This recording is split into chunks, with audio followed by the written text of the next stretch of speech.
अस्सलाम वालेकुम to all of you. तो साथियों, कैसे आप सब लोग। आज हमारा मैराथन का दूसरा क्लास रहने वाला है। जी हाँ फ्रेंड्स, बढ़िया सेशन रहने वाला है। अगर मैं बात करूं इससे पहले वाले मैराथन क्लास की, जिसमें हमने इंडियन हिस्ट्री के रिगार्डिंग मोस्ट इंपॉर्टेंट क्वेश्चंस किए हैं, आज के इस सेशन में हम Indian geography plus world geography के रिगार्डिंग कुछ इंपॉर्टेंट क्वेश्चंस करने वाले हैं। वीडियो आपके लिए मोस्ट इंपॉर्टेंट रहने वाला है। वीडियो को सब लोग अच्छी तरह से देख लेना। अगर मैं इससे पहले वाले मैराथन क्लास की बात करूं, अगर आपने वो नहीं देखा है तो वीडियो के एंड में आपको जो है उस क्लास की लिंक मिल जाएगी। अदरवाइज कमेंट बॉक्स में भी आपको उसकी लिंक मिल जाएगी, या तो प्लेलिस्ट चेक कर लेना, तो वो भी आपके लिए इंपॉर्टेंट रहने वाला है। तो आज का जो मैराथन क्लास है, अगर मैं बात करूं, आप में से जितने भी लोग इंडियन आर्मी एग्जाम की प्रिपरेशन कर रहे हैं, चाहे वो जीडी की कर रहे हैं, टेक्निकल की कर रहे हैं, टीए की कर रहे हैं, क्लर्क की कर रहे हैं, तो सब लोगों के लिए ये क्लासेस इंपॉर्टेंट रहेगी। साथ ही साथ जो अन्य एग्जाम्स की भी प्रिपरेशन कर रहे हैं, अदर एग्जाम्स की प्रिपरेशन कर रहे हैं, उनके लिए भी ये क्लासेस मोस्ट इंपॉर्टेंट रहने वाली है। सबको ये क्लासेस आनी चाहिए, स्पेशली अग्निवीर एस्पिरेंट्स के लिए, ठीक है ना। तो यहां पे अगर मैं बात करूं आज के इस सेशन की, जिसे हम स्टार्ट करने वाले हैं, जिसमें हम Indian geography plus world geography करने वाले हैं। तो वीडियो को स्टार्ट करने से पहले आप सबसे यही रिक्वेस्ट है, जितने भी लोग चैनल पे नए हैं, पहली बार चैनल पे विजिट किया है, तो चैनल को एक बार सब्सक्राइब करके जाना और साथ ही साथ बेल आइकन पे प्रेस करना, ताकि आपको मेरे आने वाले लेटेस्ट वीडियो की अपडेट मिलती रहे। और जितने भी लोग नए हैं, प्लेलिस्ट चेक करना ना भूले, वहां पे ढेर सारा मटेरियल पड़ा हुआ है। और साथ ही साथ आज का सेशन आपको क्या करना है, इसके साथ इसको फैला देना है। जल्दी से आज के सेशन को अपने फ्रेंड सर्कल में शेयर कर दीजिए, ताकि सभी लोग यहाँ पे जुड़ पाए हमारे साथ और यहाँ पे क्वेश्चंस का आंसर दे पाए। मजे से मजा आना चाहिए। जल्दी से सेशन को शेयर कर दे, अपने फ्रेंड सर्कल में फैला दे, ताकि वो भी यहाँ पे जुड़ पाए। जल्दी से शेयर करें। तो यहाँ पे सब लोग रेडी लिख के और शेयर करके हम क्लास को स्टार्ट कर देते हैं। शेयर कर दीजिए, रेडी लिख दीजिए। यहाँ पे हम क्लास को स्टार्ट करने जा रहे हैं। तो सबसे पहला पोर्शन यहाँ पे ज्योग्राफी का हम लेने जा रहे हैं, और सबसे पहला प्रश्न, सबसे पहला क्वेश्चन यहाँ पे क्या कह रहा है, a group of stars is known as. तो ग्रुप ऑफ स्टार्स को क्या कहते हैं। देखिए यहाँ पे गैलेक्सी, यूनिवर्स, सैटेलाइट या प्लैनेट। तो आपको ये क्वेश्चन देख के जो है, कुछ लोग ये सोच रहे होंगे कि ये क्वेश्चन ही गलत है, कुछ लोग ये सोच रहे होंगे कि शायद ए पार्ट इसमें मार्क करना होगा। तो क्वेश्चन के साथ क्या है दरअसल, यहां पे हम समझ लेते हैं। अगर मैं बात करूं यहां पे स्टार्स के ग्रुप की, तो इसके लिए जो पर्टिकुलर टर्म होती है, दैट इज कॉन्स्टलेशन, ठीक है ना। A group of stars is called constellation. लेकिन अगर मैं बात करूं गैलेक्सी की, तो गैलेक्सी में जो है कॉम्बिनेशन में आता है, लाइक डेस्टा आता है, स्टार आता है। तो इसमें जो स्टार के साथ साथ अन्य टाइप के भी आते हैं गैलेक्सी में। लेकिन यहां पे तो कॉन्स्टलेशन ऑप्शन में कहीं नहीं है, नन भी नहीं है। तो हम यहां पे इस वक्त गैलेक्सी को मार्क कर सकते हैं, क्योंकि इसकी कॉम्बिनेशन में यहां पे स्टार्स भी इंक्लूड होते हैं। दैट इज वाई हम गैलेक्सी भी मार्क कर सकते हैं। अदरवाइज जो एप्रोप्रिएट टर्म है, जो एक्यूरेट टर्म है ग्रुप ऑफ स्टार्स के लिए, दैट इज कॉन्स्टलेशन। याद रख लेना, नोट डाउन कर लेना। इसके बाद देखिए नेक्स्ट क्वेश्चन क्या कह रहा है, in which galaxy our solar system located. तो जो हमारा जो सोलर सिस्टम है वो किस गैलेक्सी में सिचुएटेड है। तो बी पार्ट, मिल्की वे गैलेक्सी, जितने भी लोग कह रहे हैं, बिल्कुल राइट आंसर होगा। इसके बाद देखिए यहां पे यूनिवर्स की स्टडी को क्या कहते हैं, what does the study of universe called.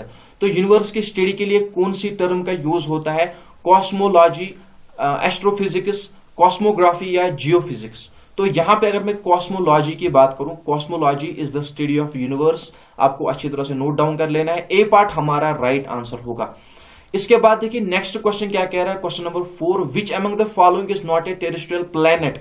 तो टेरेस्ट्रियल प्लैनेट मैंने सोलर सिस्टम में पढ़ा के रखा है, ठीक है ना। प्लैनेट दो टाइप के होते हैं, वो मैंने अच्छी तरह से पढ़ा के रखा है। लेकिन आपको बताना कि टेरेस्ट्रियल प्लैनेट की कैटेगरी में कौन सा प्लैनेट इनमें से आता है, मरकरी, जुपिटर, वेनस या अर्थ। तो यहाँ पे बी पार्ट जुपिटर की अगर मैं बात करूं, बी पार्ट हमारा राइट आंसर होगा।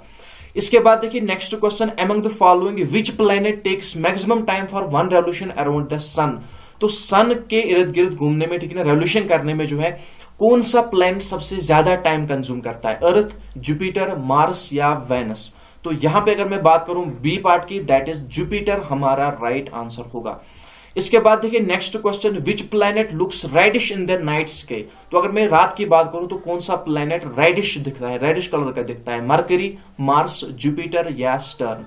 तो यहाँ पे बी पार्ट की अगर मैं बात करूं, मार्स हमारा राइट आंसर होगा। ये आपको अच्छी तरह से नोट डाउन कर लेना है। इसके बाद देखिए हॉटेस्ट प्लेनेट के नाम से किसे जाना जाता है। ये जो यहाँ पे टिक वगैरह है, मार्क वगैरह क्या है, इसकी तरफ आप ध्यान ना दे।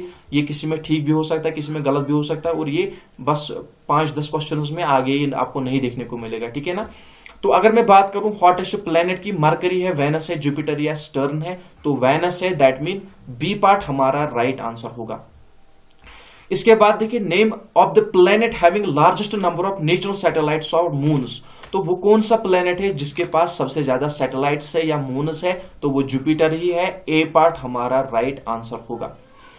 इसके बाद अगर मैं नेक्स्ट क्वेश्चन की बात करूं, which planet is known as earth's twin. तो अर्थ्स ट्विन के नाम से किस प्लेनेट को जाना जाता है, वेनस, मार्स, यूरेनस या नेपच्यून। तो अगर मैं अर्थ्स ट्विन की बात करूं तो वेनस को जाना जाता है, दैट मीन ए पार्ट हमारा राइट आंसर होगा। इसके बाद देखिए the nearest planet to the sun. तो सन के करीब सबसे ज्यादा करीब कौन सा प्लेनेट पाया जाता है, वेनस, अर्थ, मार्स या मरकरी। तो यहां पे अगर मैं बात करूं 10th नंबर क्वेश्चन की, that is D part mercury हमारा राइट आंसर होगा। ये जो सोलर सिस्टम के रिगार्डिंग फैक्टर्स है, मैंने एक अलग से टॉपिक पढ़ा के रखा है क्रैश कोर्स के नाम से। यहाँ पे भी प्ले लिस्ट में अब आपको एक फोल्डर मिल जाएगा, वहां पे मैंने आपको पढ़ा के रखा है जो सोलर सिस्टम है उसके रिगार्डिंग जितने भी फैक्टर्स मैंने पढ़ा के रखे, एक बार देख लेना। इसके बाद यहां पे देखिए नेक्स्ट क्वेश्चन, बिगेस्ट प्लेनेट कौन सा है, ठीक है ना। बिगेस्ट प्लेनेट कौन सा है, अर्थ है, सटर्न है, यूरेनस है या जुपिटर है। तो अगर मैं बिगेस्ट प्लेनेट की बात करूं, that is Jupiter. D part हमारा राइट आंसर होगा। और जुपिटर को जो है गेंट प्लेनेट के नाम से भी जाना जाता है। गेंट बड़े को कहते हैं, ठीक है ना, सांड जैसा, तो याद रख लेना जुपिटर है। इसके बाद देखिए अगर मैं फास्टेस्ट प्लेनेट की बात करूं फ्रॉम द सन, कौन है, नेपच्यून, यूरेनस, सैटर्न या मार्स। तो यहां पे अगर मैं बात करूं फास्टेस्ट प्लेनेट की, ठीक है ना, तो fastest planet that is Neptune. A part हमारा राइट आंसर होगा। इसके बाद देखिए next question, which planet is known as evening star, morning star, evening star, ठीक है ना। किस प्लेनेट को जाना जाता है, वेनस, मार्स, यूरेनस या सटर्न। तो वेनस को जो है इवनिंग स्टार के नाम से जाना जाता है, दैट मीन ए पार्ट हमारा राइट आंसर होगा।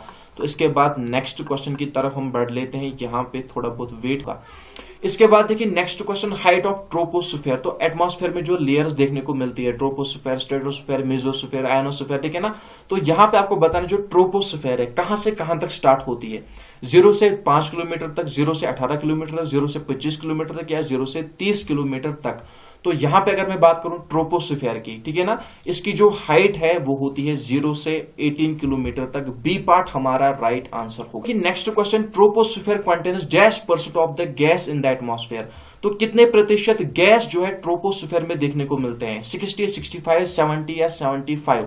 तो यहां पे अगर मैं बात करूं 75 की, तो 75% आपको नोट डाउन कर लेना है, 75% हमारा राइट आंसर होगा। चलिए बताइए जो एक्सोस्फीयर है उसका जो अपर पार्ट है उसे क्या कहते हैं, upper part of the exosphere is called, क्या उसको कहते हैं। तो यहां पे अगर मैं बात करूं मैग्नेटोस्फीयर, स्ट्रेटोस्फीयर, मेसोस्फीयर या नन ऑफ दिस। तो यहां पे हमारा राइट आंसर क्या होगा, मैग्नेटोस्फीयर। ए पार्ट हमारा राइट आंसर होगा। इसके बाद देखिए this is the oldest region of the, यहां पे देखिए क्वेश्चन क्या कह रहा है, आपको बताना कि इनमें से कोल्डेस्ट रीजन कहां पे देखने को मिलता है, ठीक है ना, ट्रोपोस्फीयर, मेसोस्फीयर, थर्मोस्फीयर या एक्सोस्फीयर।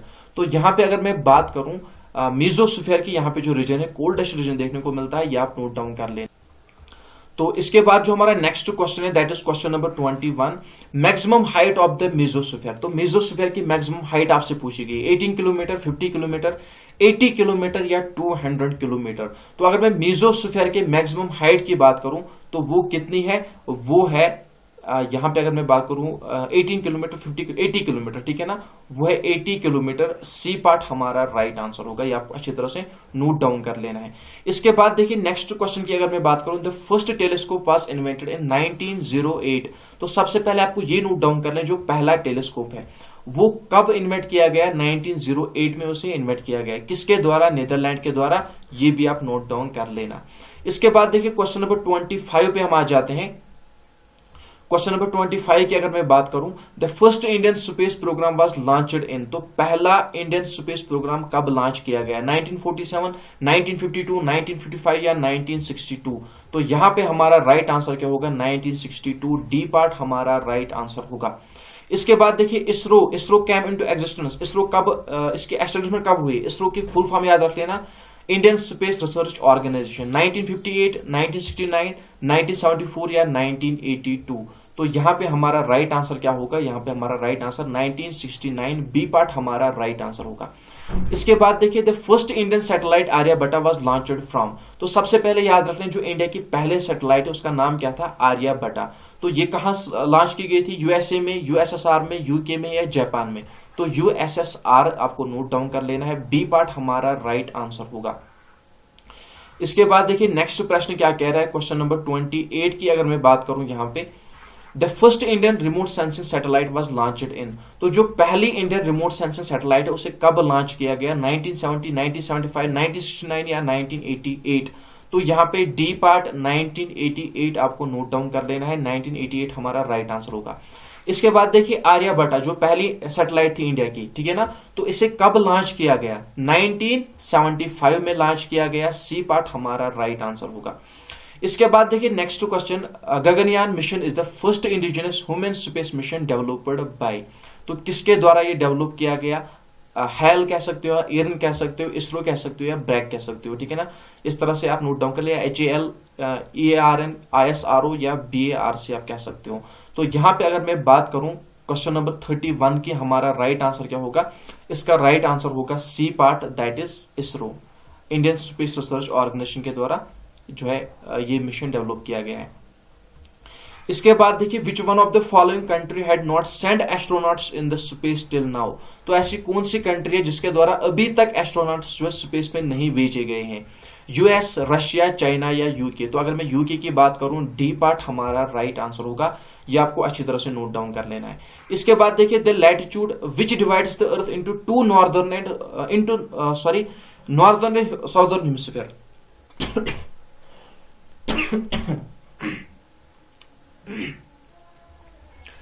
सॉरी फ्रेंड्स, यहां पे आपको बताना है कि वो इसमें से जो है लैटिट्यूड कौन सा है, सॉरी द लैटिट्यूड, हाँ वो कौन सा लैटिट्यूड है जो कि अर्थ को नॉर्दर्न एंड साउदर्न हेमिस्फीयर में डिवाइड करता है, Tropic of Cancer, prime Mediterranean, equator या ट्रॉपिक ऑफ कैप्रिकॉर्न। तो अगर मैं बात करूं अर्थ की, तो ये जो है नॉर्दर्न एंड साउदर्न हेमिस्फीयर में डिवाइड होता है इक्वेटर से, ठीक है ना। तो सी पार्ट हमारा राइट आंसर होगा, ये आप नोट डाउन कर लेना। इसके बाद देखिए विच divides the world into two different time zones.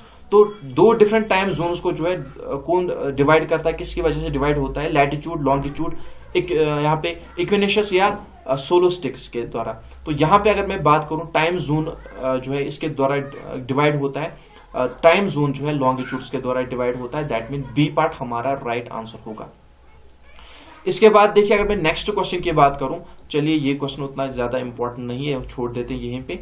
यहाँ पे हम आ जाते हैं, longest day on northern hemisphere is observe on. तो अगर मैं लॉन्गेस्ट डे की बात करूं, सबसे बड़ा दिन, सबसे लंबा दिन, ठीक है ना, नॉर्दर्न हेमिस्फीयर का कौन सा दिन होता है जो कि नॉर्दर्न हेमिस्फीयर का लॉन्गेस्ट दिन होता है, लॉन्गेस्ट दिन कौन सा होता है, 22 जून, 1 जून, 24 जून या 25 जून। तो अगर मैं 21 जून की बात करूं, बी पार्ट हमारा राइट आंसर होगा, ये आपको अच्छी तरह से नोट डाउन कर लेना है। इसके बाद अगर मैं नेक्स्ट क्वेश्चन की बात करूं, यहाँ पे देखिए when among the moon eclipse occur when the sorry which among the following eclipse occur when the earth comes between sun and moon. जब अर्थ जो है सन एंड मून के बीच में आता है तो उस वक्त क्या होता है, लूनर इलिप्स होती है, बी पार्ट आपको नोट डाउन कर लेना है। इसके बाद देखिए next question, granite is an example of. तो किसकी एग्जांपल है ये, तो यहां पे अगर मैं बात करूं sedimentary rocks, metamorphic rocks, plutonic rocks या इग्निशियस रॉक्स। तो यहां पे अगर मैं इग्निशियस रॉक्स की बात करूं, दैट मीन डी पार्ट हमारा राइट आंसर होगा।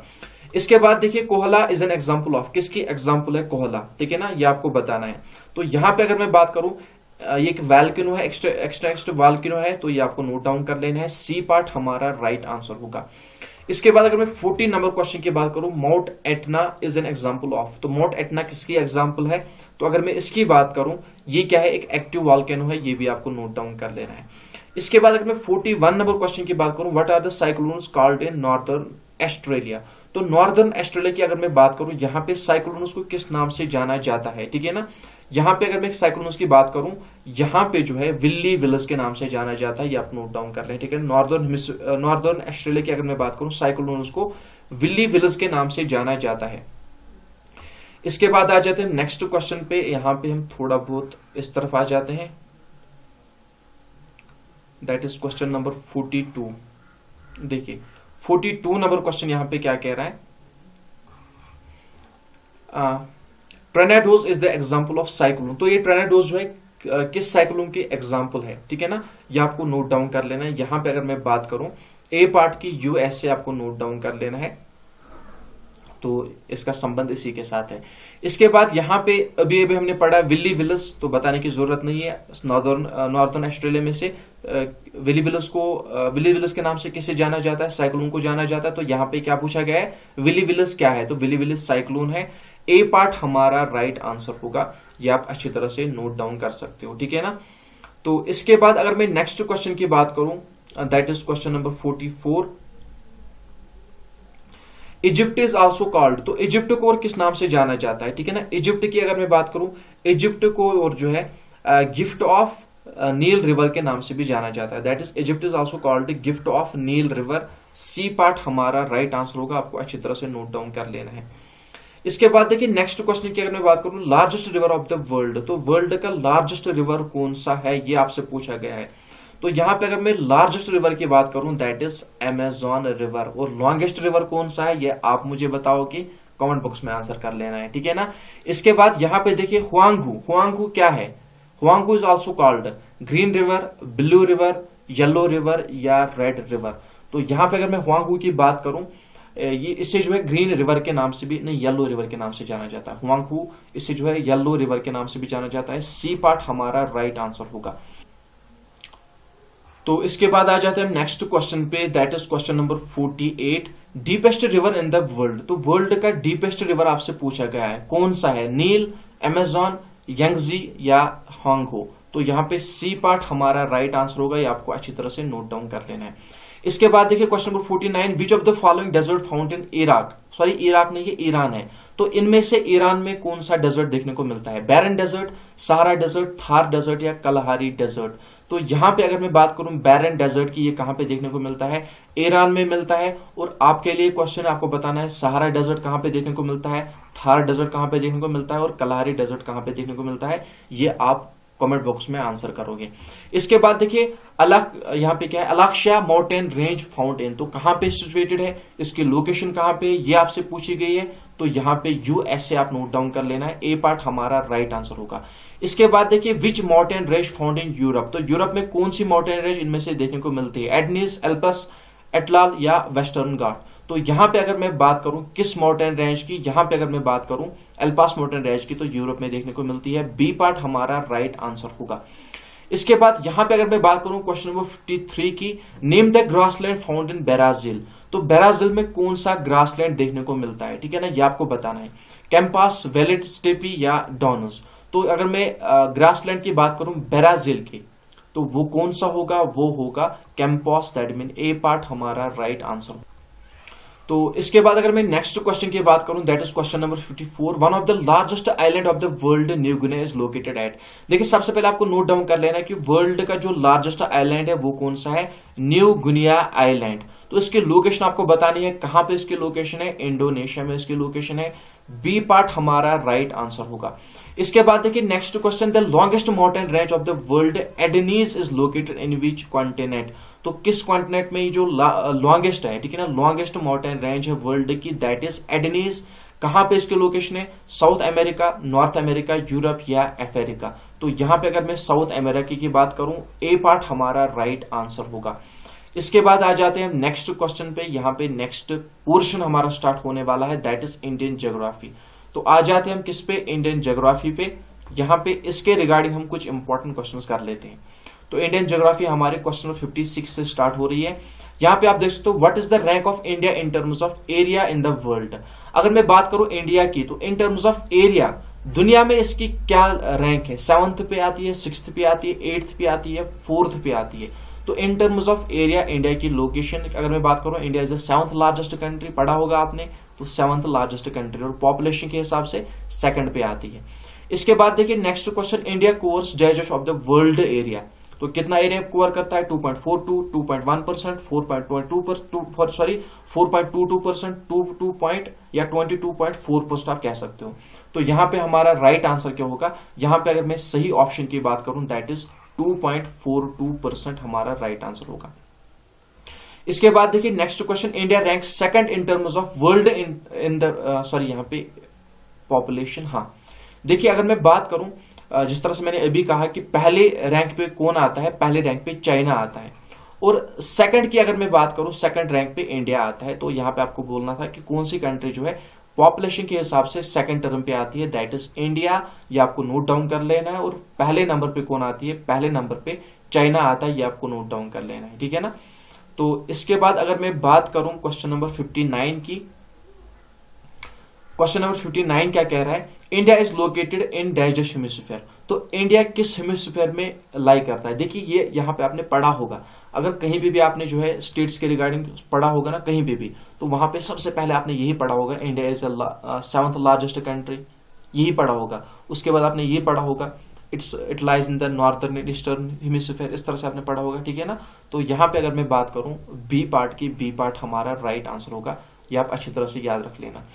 इसके बाद अगर मैं नेक्स्ट क्वेश्चन की बात करूं that is question number 60, with which among the following countries India shares this longest international border.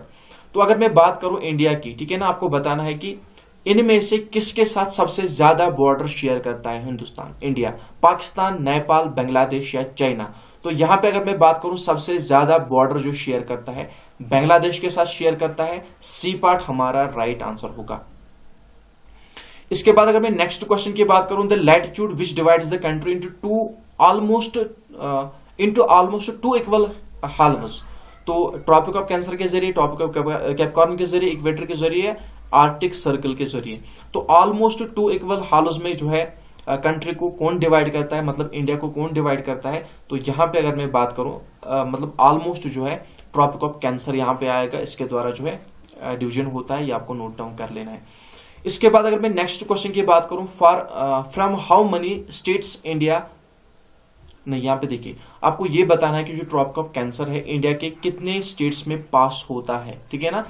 7, 6, 4 या 8, जल्दी से बताइए जो ट्रॉपिक ऑफ कैंसर है इंडिया के कितने स्टेट से ये पास होता है। तो अगर मैं इसकी बात करूं तो यहाँ पे 8 स्टेट से पास होता है। वो 8 स्टेट्स कौन कौन सी है वो देख लेना, चेक कर लेना अच्छी तरह से, ठीक है ना। इसके बाद आज जाते हैं क्वेश्चन नंबर 63 पे, the southern most point of India is. तो जो साउदर्न मोस्ट पॉइंट है इंडिया का उसे क्या कहते हैं? उसे कहते हैं Indira point, that mean A part हमारा राइट आंसर होगा। इसके बाद देखिए next question, which longitude is taken as the standard time Mediterranean of India. चलिए यहाँ पे ये आपसे नहीं पूछा जाएगा, उतना इंपॉर्टेंट नहीं, इसको छोड़ देते हैं। इसके बाद देखिए विच of the following Indian state is situated on the border of Nepal. तो यहां पे अगर मैं बात करूं वो कौन सी इंडिया के स्टेट है जिसका बॉर्डर कहां पे लाई करता है? यहाँ पे नेपाल साइड लाई करता है, ठीक है ना। तो यहाँ पे अगर मैं बात करूं हिमाचल प्रदेश की, अरुणाचल प्रदेश की, सिक्किम एंड आसाम। यहाँ पे हमारा राइट आंसर क्या होगा? यहाँ पे हमारा राइट आंसर सिक्किम होगा, सी पार्ट हमारा राइट आंसर होगा। इसके बाद देखिए next question, which of the following Indian state is not situated on the border of Pakistan. तो आपको बताना है कि वो कौन सी यहाँ पे इंडिया की स्टेट है जो कि यहाँ से बॉर्डर ऑफ पाकिस्तान पे लाई नहीं करती है, गुजरात, राजस्थान, पंजाब या हिमाचल प्रदेश। तो यहाँ पे अगर मैं बात करूं डी पार्ट की, दैट इज हिमाचल प्रदेश की, हिमाचल प्रदेश हमारा राइट आंसर होगा, डी पार्ट हमारा राइट आंसर होगा। इसके बाद देखिए next question, question number 67, which of the following India state is not situated on the border of Bhutan.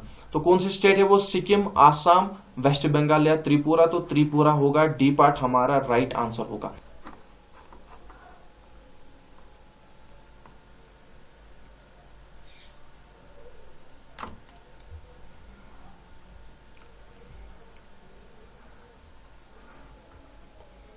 तो इसके बाद आ जाते हैं नेक्स्ट क्वेश्चन पे, that's question number 69, which state share common boundaries with maximum number of other states. तो वो कौन सी state है जो कि कॉमन बॉर्डर्स शेयर करती है अदर स्टेट्स के साथ भी, ठीक है ना, यानी कॉमनली जो बॉर्डर शेयर करती है? मध्य प्रदेश, वेस्ट बंगाल, उत्तर प्रदेश या आंध्र प्रदेश। तो यहाँ पे अगर मैं उत्तर प्रदेश की बात करूं, सी पार्ट की बात करूं, दैट मीन सी पार्ट हमारा राइट ऑप्शन होगा। इसके बाद देखिए which country shares border with maximum number of states in India. तो इंडिया में जो है आपको बताना है कि वो कौन सी कंट्री है जो कि इंडिया के साथ, इंडियन स्टेट्स के साथ maximum number of border share करती है, ठीक है ना। नेपाल, पाकिस्तान, अफगानिस्तान या बांग्लादेश, नहीं भूटान होना चाहिए यहाँ पे, भूटान है यहाँ पे, ठीक है ना। तो यहाँ पे अगर मैं बात करूं अफगानिस्तान की, अफगानिस्तान नहीं होगा हमारा राइट आंसर, नेपाल होगा, सॉरी नेपाल हमारा राइट आंसर होगा। इसके बाद देखिए next question, India is politically divided into. तो इंडिया की अगर मैं बात करूं यहाँ पे इस तरह से आप कैंसिल कर दो, तो प्रेजेंटली यहाँ पे 28 स्टेट्स हैं और 8 यूनियन टेरिटरीज देखने को मिलती है। आप अच्छी तरह से बात करूं क्वेश्चन नंबर 73 की, विच among the following is the highest peak in Uttarakhand. तो उत्तराखंड की हाईएस्ट पीक आपको बतानी है, कंचनजंगा, कैंगरू, सरमती या नंदा देवी। तो उत्तराखंड के हाईएस्ट पीक की अगर मैं बात करूं that is Nanda Devi, D part हमारा राइट आंसर होगा। इसके बाद देखिए next question, which among the following is the highest peak in Nagaland. तो नागालैंड की हाईएस्ट पीक आपसे पूछी गई है, कौन सी है, स्मृति है, बी पार्ट हमारा राइट आंसर होगा। इसके बाद यहां पे अगर मैं बात करूं क्वेश्चन नंबर 75 की, संदकपू, ठीक है, संदकपू जो है कहां की हाईएस्ट पीक है। संदकपू की अगर मैं बात करूं ये कहां की हाईएस्ट पीक है, वेस्ट बंगाल की है, ये भी आप नोट डाउन कर लेना।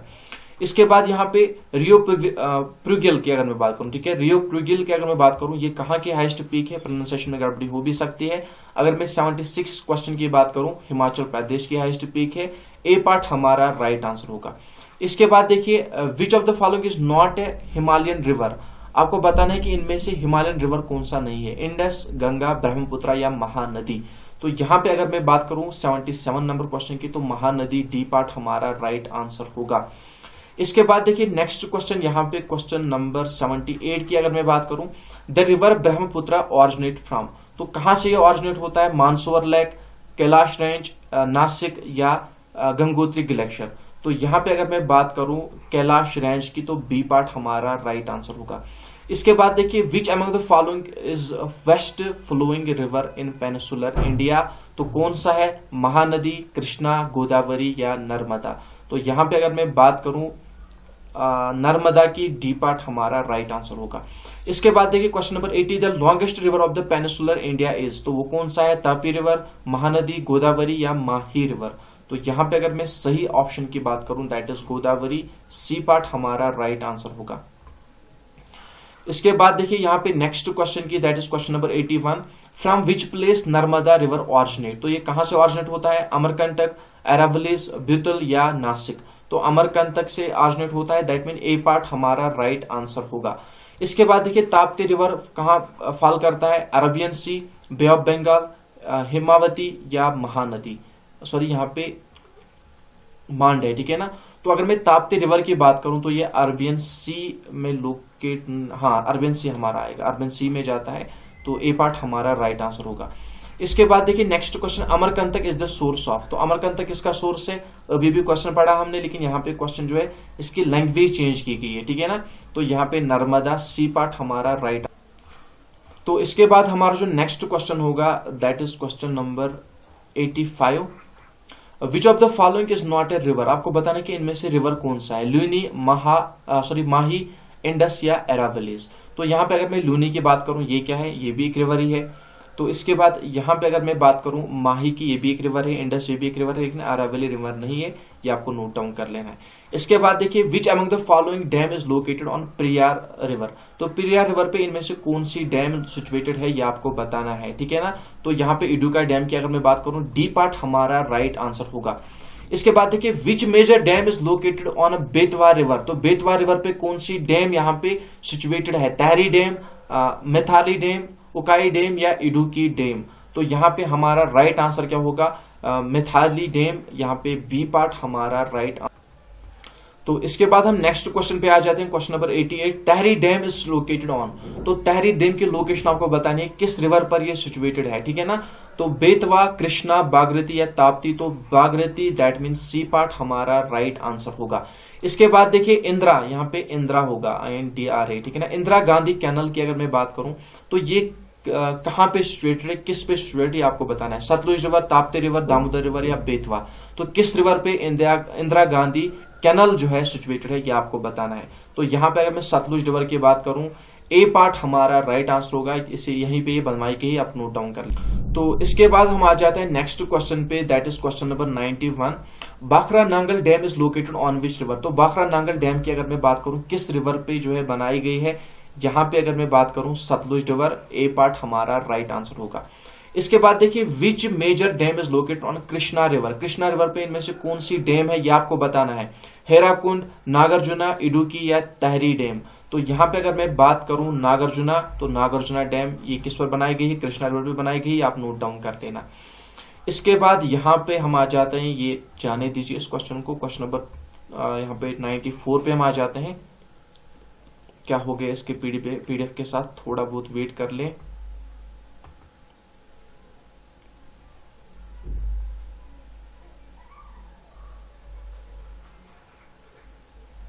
चलिए यहाँ पे क्लियर हो गया।